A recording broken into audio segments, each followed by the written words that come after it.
के बाद जो होता है उसकी मात्रा कितना होता है, सबसे पहले बताए दो चालक है, समझे कितना, दो चालक है ए और बी, ध्यान से सुनो, दो चालक है ए और बी,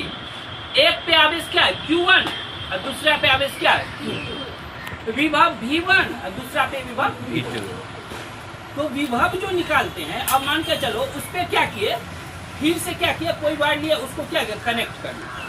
अब कनेक्ट जब किए तो जिस पे आवेश Q1 था, अब क्या होगा, उस पे आवेश क्या होगा Q1 डैश होगा। अब जिसके आवेश Q2 था, अब उस पे क्या होगा Q2 डैश मान ली, कुछ ना कुछ बदला ना, परिवर्तन हुआ ना। अब विभव क्या हो गया, एक पे विभव 0 था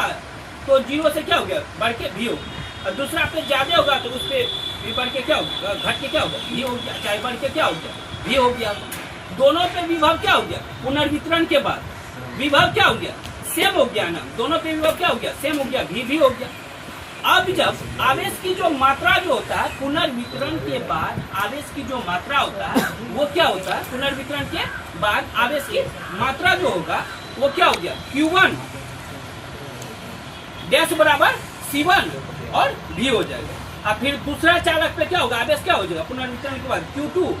बराबर C2 इंटू V। अब V तो दोनों जगह क्या था, समान था, तो समान था तो क्या होगा, V का वैल्यू वहां पे पुट कर देंगे तो क्या आ जाएगा, क्या आया था Q1 क्या हो गया, Q1 जो आया था Q1 बराबर Q1 डैश बराबर C1 into C1 V1 plus C2 V2 बटा C1 प्लस C2, ये आ गया था। अब फिर दूसरा पे क्या होता Q2 डैश बराबर क्या होगा C2 इंटू क्या हो जाएगा C1 V1 plus C2 V2 बटा C1 प्लस C2, ये तो क्या होगा आवेशों का पुनर्वितरण के बाद उसकी मात्रा हो गई। अब उसमें परिवर्तन कितना आया, परिवर्तन जो आया पहले क्या था Q1 था, अब जब पुनर्वितरण क्या हो किए तो Q1 डैश हो गया। अब क्या हो गया, जो पहले जितना था अब बाद में कितना आ गया, उसमें से पहले में से क्या होगा दूसरे को क्या होगा, बाद में जो पुनर्वितरण किया उसमें से क्या करेंगे, हटा देंगे। जैसे अब क्या होगा Q1 था पहले, अब क्या होगा Q1 डैश, इसमें परिवर्तन जो आया क्या आया Q1 माइनस क्या होगा Q1 डैश।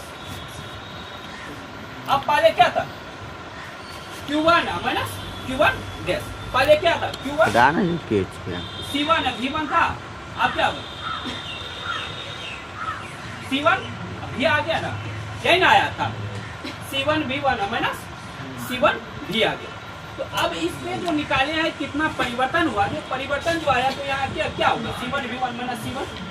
इसका वैल्यू V का वैल्यू रख दिए तो यहाँ पे कैलकुलेशन कर दिए, इसमें C1 क्या होगा कॉमन आ गया तो V1 minus C1 V1 plus C2 V2 बटा C1 प्लस C2। अब क्या हुआ, इसमें मल्टीप्लाई कर दिए तो आ गया, मल्टीप्लाई करने के बाद जो कैलकुलेशन करने के बाद डेल्टा क्यू परिवर्तन जो हुआ कितना स्थानांतरित आवेश हुआ तो क्या होगा C1